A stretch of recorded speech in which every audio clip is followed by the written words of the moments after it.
Hey, it's Kathy with Rock Your Retirement. And as promised, today's Friday, and so you'll be getting to listen to Henry Shapiro's Retired Excited. I know you're just going to love this as much as I do. And don't forget, you can still listen to Rock Your Retirement, where I'm the host, and those shows are released on Mondays.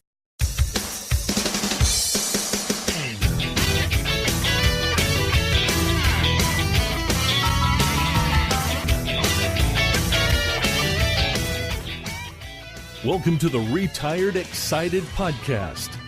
Retired Excited, the show where we give retired and want to be retired folk a look at how great retired life can be. Here we talk to men and women who are happily retired and loving their life. We explore the techniques, activities, beliefs, and excitement of these happy retirees and examine how every Tom, Dick, and Mary can benefit from their experience. Together, we will delve into what retired happiness really looks like and how anyone can achieve it. Here is your host, Henry Shapiro.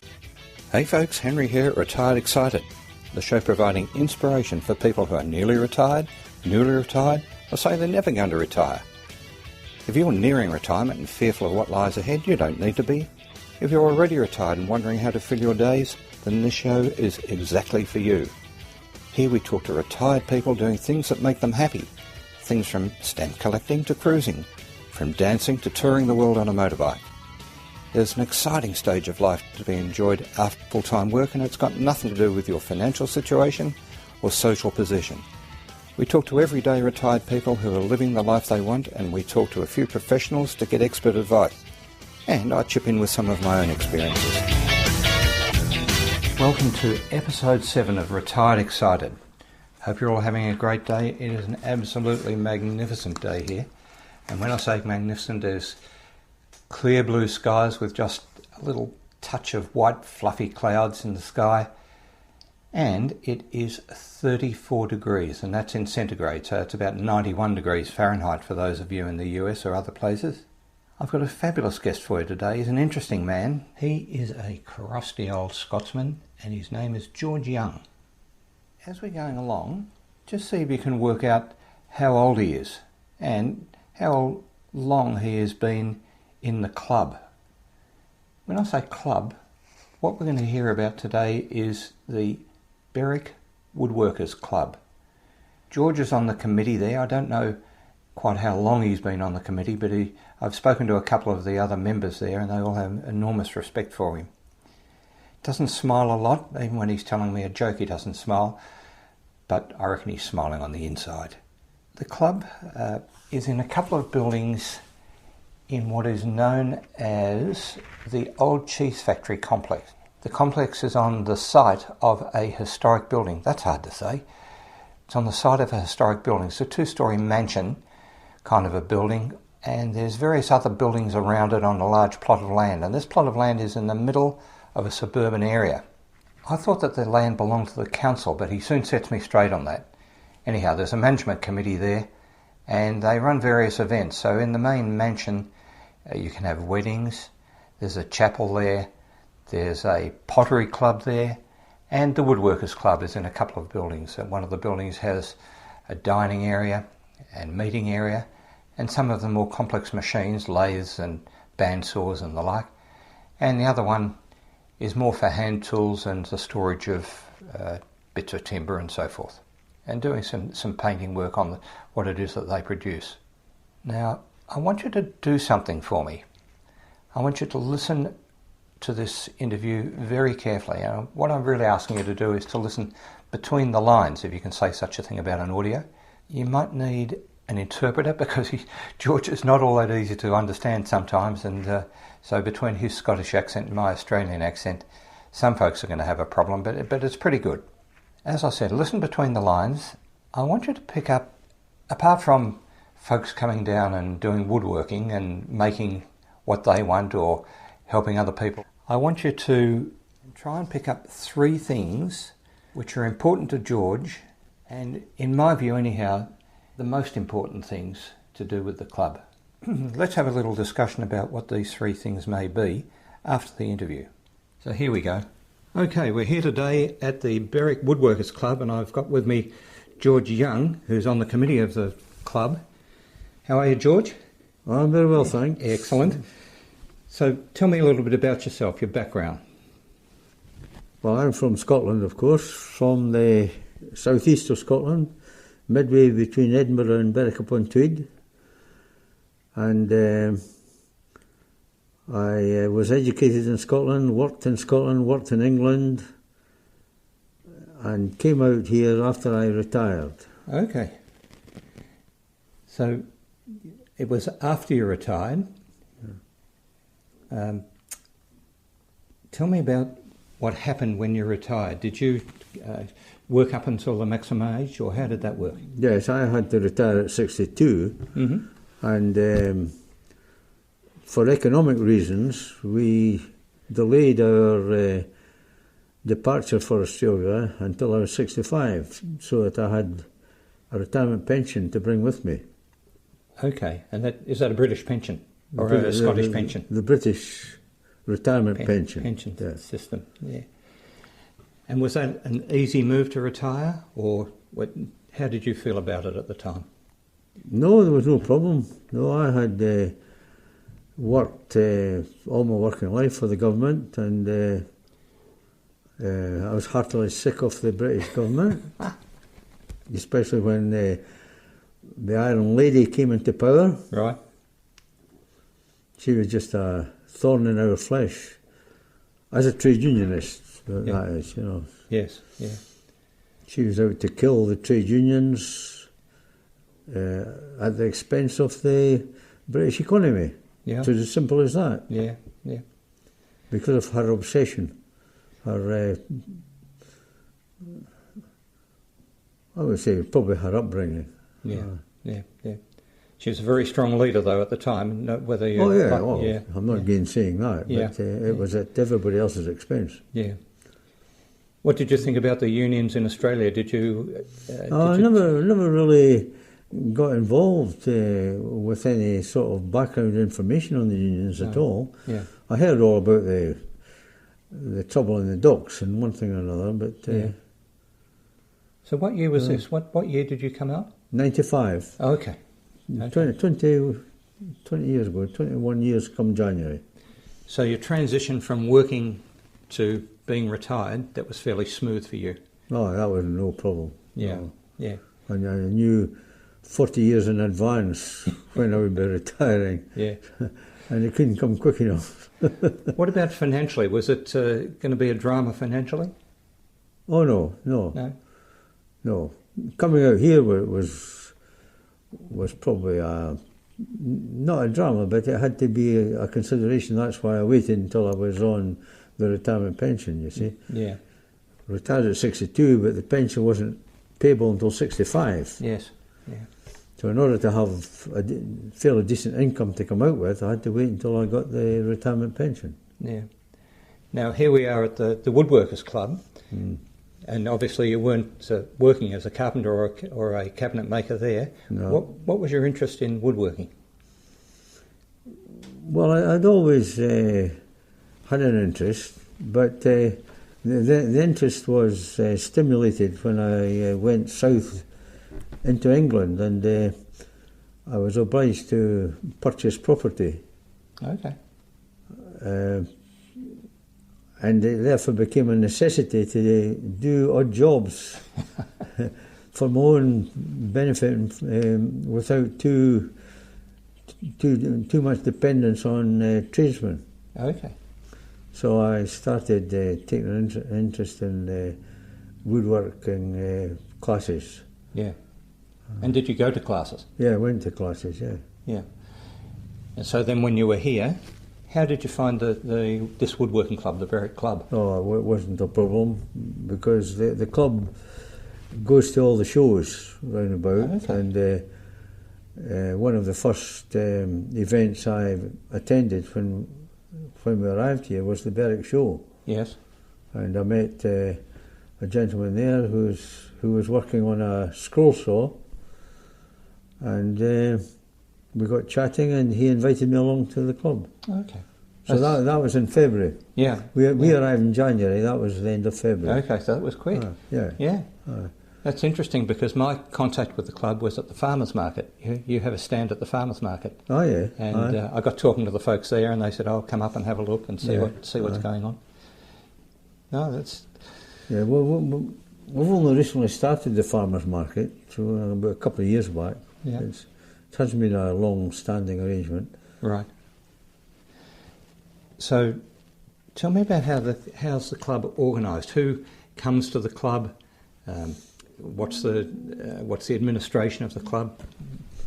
Because just breaking in, you're here in council premises. Council own these buildings, and they're beautiful buildings. No. They're perfect. It's Crown property. It's owned by the Crown, and it belongs technically to the Victorian government. Okay.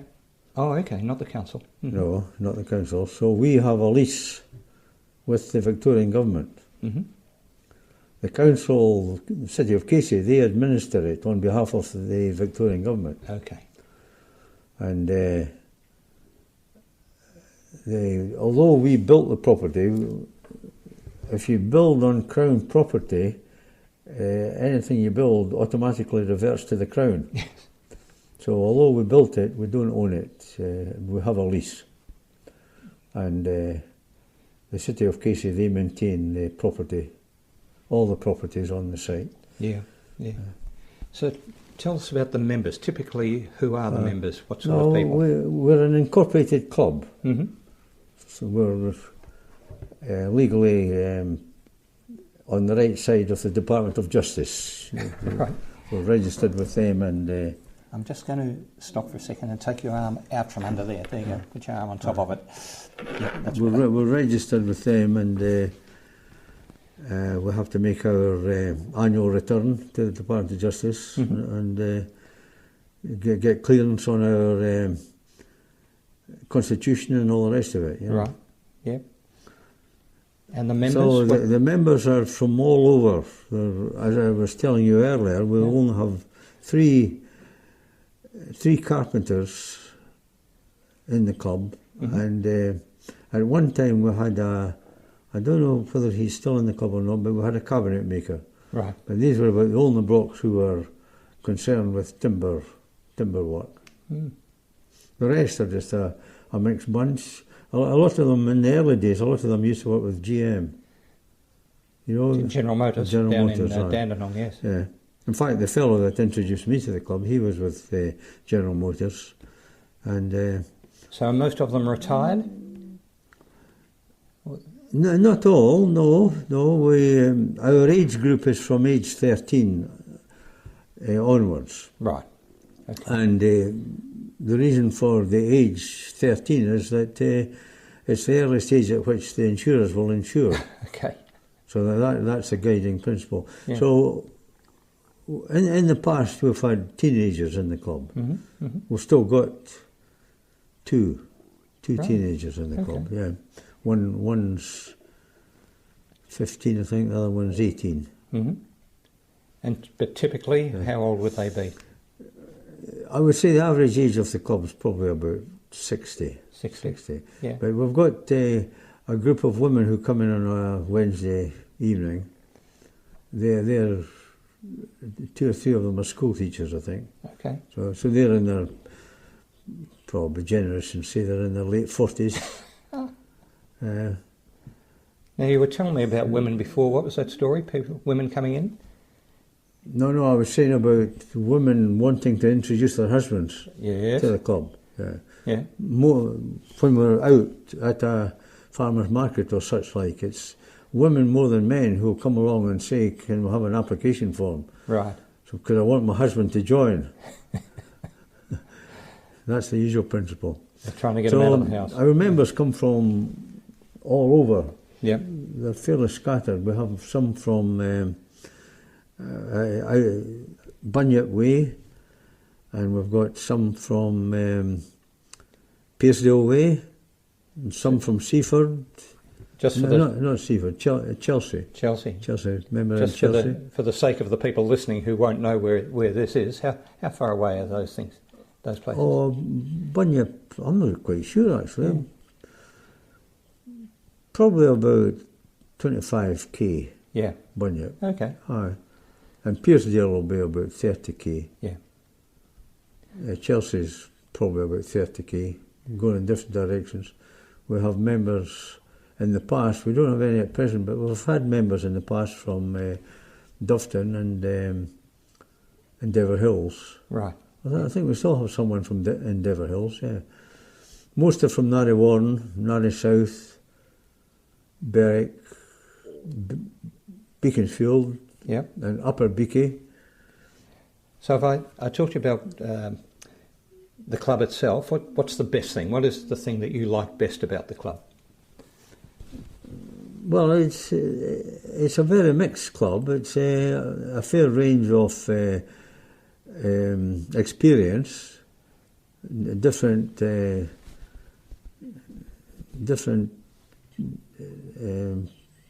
experiences, different jobs, different attributes that the members have. And we help each other, of course. That's the best thing. The best thing is you can go to anybody if you know what their experience is and what their skills are. You can go and tap their knowledge. Okay. And it's always freely given. There's never any problems with helping each other. That must be terrific for the teenagers that you've got. They can. Oh yeah, well. When I joined, there was a teenager in the club who ultimately became the apprentice of the year in Victoria, in Melbourne. Mm-hmm. Yeah, fantastic. So it's never a problem. The thing about the teenagers is that they're monitored by their sponsor, and we never allow them to join unless they have a parent or a sponsor to tutor them. You know? Okay. So keep an eye on them, keep them under control. Yes. Yes. And that's what you like about the club. But what do you think is the best thing the club has done? It does various things. What's the best thing it's done? Well, we get involved in anything and everything in the locality. Mm-hmm. We're involved with the different shows: the Pakenham show, the Dufton show, the Berwick show. We used to go to the Dandenong show at one point until they started being greedy for money and wanting us to pay for the privilege. I see a whole lot of toys here. What's that about? Yeah, well, we'll have a group who do toy making, mm-hmm. and that's probably become the biggest sort of interaction within the club. Mm-hmm. Is the toy making. Yeah. And these toys are donated every Christmas to the different charities. All right. We take no interest whatsoever in distributing them. The charities do the distribution. Yeah. So it's not a personal thing. We don't say that toy's for that family or that toy's for the next family. Mm-hmm. We wash our hands off the toys once we present them to the charities. Yeah. And just for the listeners, when I'm looking around, I can see a little wooden aeroplane and a dolly's cot and a wooden tractor. We cover a multitude of sins. They range from cricket sets, we do cricket bats and wickets for the boys, and wheelbarrows, little rocking horses, such as the one over in the corner there. Uh-huh. Beautiful. And everything in between, as you say, cots and high chairs for the girls and bunk beds for the girls, ironing boards, irons. You say that has become sort of one of your major activities. It has. Why do you think that is? Well, lots of the joining members, they get to hear about this initially and they want to participate. Okay. Yeah. So it doesn't matter whether they have much skill or not, or much experience. They can at least dress up timber or drill a hole for a screw or what have you, you know, and help out with the toy making, or put on paint. Yeah. It's a crossover between a philanthropic exercise, like a donation, plus they're taking their own time and putting their own effort into it. So it's a very good thing to do, isn't it? Yes, there's no pressure on the members. No. They don't have to join in. They're not obliged to. And I keep emphasising this, that when they come, I keep saying, you're not obliged to work on the toys. You can do what you like, do your own thing. And that's one of the big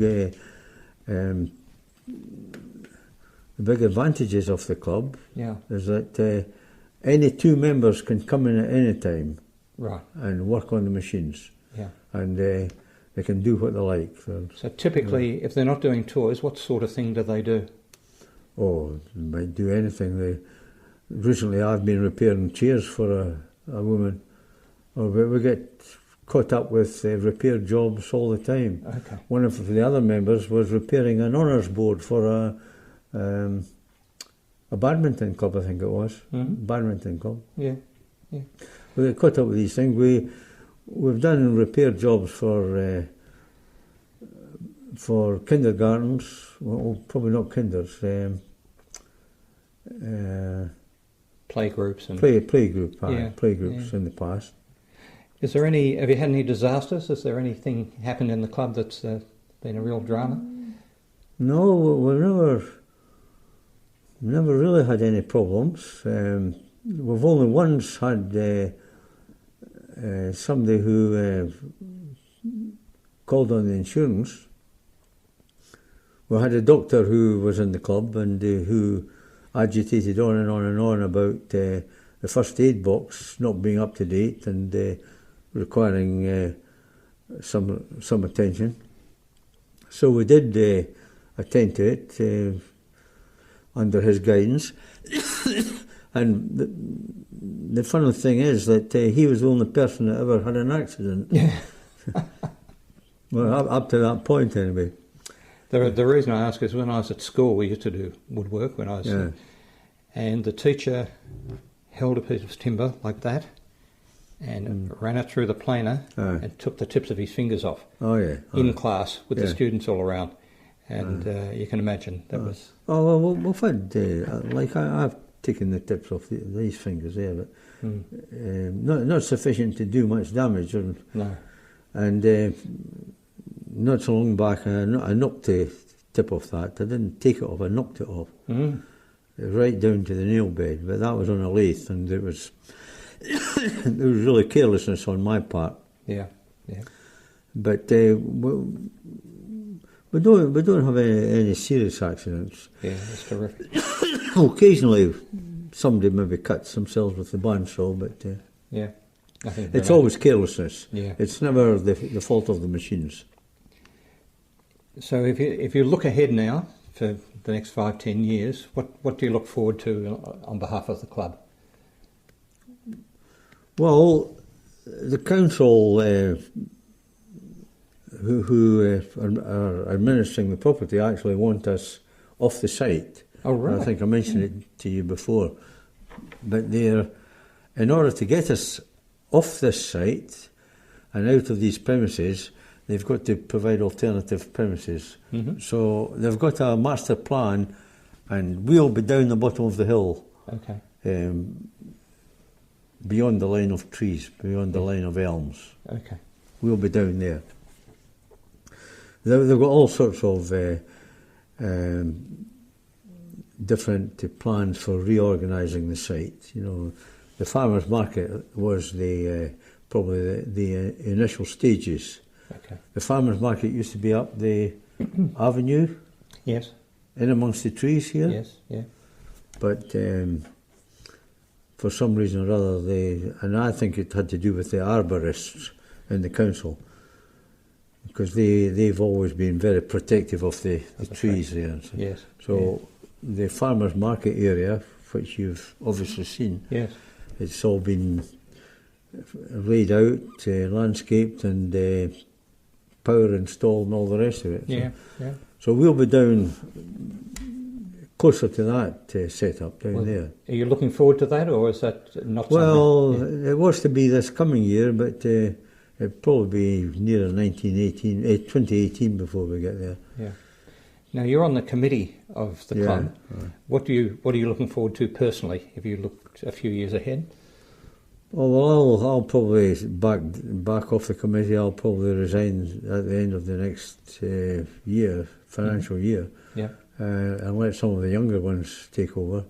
We've had quite a few younger ones come on the committee in the last year or so, but It sounds as though the club's pretty strong. well, yeah, so there's 100 members, and there's always a very active interchange of information Okay. in the club. Yeah. Yeah. Yeah. And as I say, we get involved in all sorts of things. We get involved with the schools, with the Kits for Kids, and we get involved with the shows, as I said, and we get involved with doing odd jobs for different people, such as we've helped out the physio departments and some of the local physio setups. Uh-huh. And in fact, we had one there recently. Did you see the spirals that we had, the Archimedes screws that were manufactured? No, I didn't. Yeah. Well, they're stacked over the way there. I thought you had seen them, but Yeah. we did these for a blind group who wanted them specifically to help blind people feel the motion of the screw. Okay. The Archimedes screw was a system that was used for irrigation, Yes. Yes. and Yes. it's still used in the granaries Okay. Yes. for lifting For lifting grain yeah. up from the ground floor onto the Yeah. top floors. Yeah. Yeah. As I said to you early on, the purpose of the podcast is for people who are coming up towards retirement, or perhaps they've just retired in their home and not really knowing what to do with themselves. No. What would you recommend to them? Well, by all means, join the club. You know, Yeah.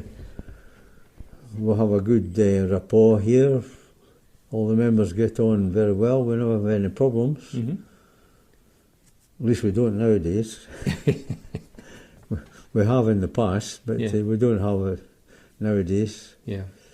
If there is a problem, it's always, funnily enough, it's always an ethnic problem, Really? Okay. and it's usually to do with the fact that there was such a mix of Europeans in the club. Yeah. They have different expectations. Oh, different ways of doing things. Yes. You know. Yeah. At the present moment, there's quite a number of. Let me think how many there'll be. 2, 3, 4, 5, 6. 6 Scots, I think, and 1 or 2 Irish. Quite a few of the English breed, and very few Aussies. Very Really? few Aussies. Okay. That's interesting. The Dutch used to be predominant. We don't have many Dutch now. We've got about 3, I think. Mm-hmm. But they used to be predominant. When Well, I why- joined. Why do you think that is? Why do you think that there are not that many Australians? Well, probably because they've been born and bred here, and they follow different pursuits, probably. Yeah. Whereas the Europeans coming in, they'll be wanting to associate with other craftsmen, I think, probably Yeah. to learn. Mm-hmm. Are there any women who are actually members of the club? Yeah, we have about 10. Yeah. And I say some come on a Wednesday evening. Right. We have 1 or 2 husband and wife memberships. Mm-hmm. 3, in fact. 3 at present. Mm-hmm. So that's 3 women to start with. Yeah. If someone's interested in, maybe they're 60 and they're coming up towards, retirement, they can see retirement ahead of them. How would you recommend they get involved in woodwork? Are there books or courses that they should be looking at? Well, they could, but it's very difficult to find a woodworking course locally. And you have to go to a TAFE or trying to remember the name of the college down the way there. Mm-hmm. But some of them get the idea that they can just French polish by looking at a jar of polish, and French polishing courses are difficult to come by as well. Yes. Yeah. When they come in, they've always got great ideas as to what they're going to do. You know, they've got a project in mind, but it's usually something that's a way above their capabilities, and probably way above the capabilities of some of the members as well. Yeah. But we try to bring them down to earth and get them channeled into something nice and simple to start with, you know. Yeah. So if someone wants to join this club, how do they get in touch? What's the method for people to get in contact with you or with some of the other members? Generally at one of the shows they can come in here. Yeah. They can walk in the door and make contact, see what's going on, and or catch up with us at the shows, or when we go out fundraising, which we do once a year. We go. We have a fundraising exercise, which is a raffle. Yes. And we go around the shopping centres, so they contact us then. Okay. When we're in the shopping centres. Yeah. So it's easy enough to find you. People, if they're interested in woodwork, they can find you. This site's open. It's open for parents bringing kids to play around, and there's a cafe there. People come up for lunch and one thing or another, and they just come in here. That was one of the considerations, or rather one of the conditions under which we got the permission to come on site in the first place, was that we would be open to the public. Right. So people can come in, have a look around, under escort. Yes. And, well, there's machines here. It's not. Yeah. That's right. So we have a fair rapport with the public. There's a fair interchange of information with the public, and the people who come in often offer us stuff such as machinery and timber and things like that. So yeah, terrific. So we do quite well. Yeah. All right. Well, thank you very much for all the information and for the help that you've given us. I'll put the contact for this on our website, and people can contact you at the shows around Berwick and so on. Yes, by all means. Thank you very much. Okay, well, did you enjoy that? So what you just heard was George describing the club and some of its members and the activities they get involved in. And as he was saying, they can do anything they like really, but he seems to get involved in little maintenance jobs for people in the local community, and of course lots of members are making the toys which they then give away at Christmas. They teach youngsters and folks all sorts really, but the mainstay of the club are the older members, and I guess the reason for that is that the club is open all through the week, and so it's really the retired members who can get down there during the day. So did you pick up how old he was? And how long he'd been in the club?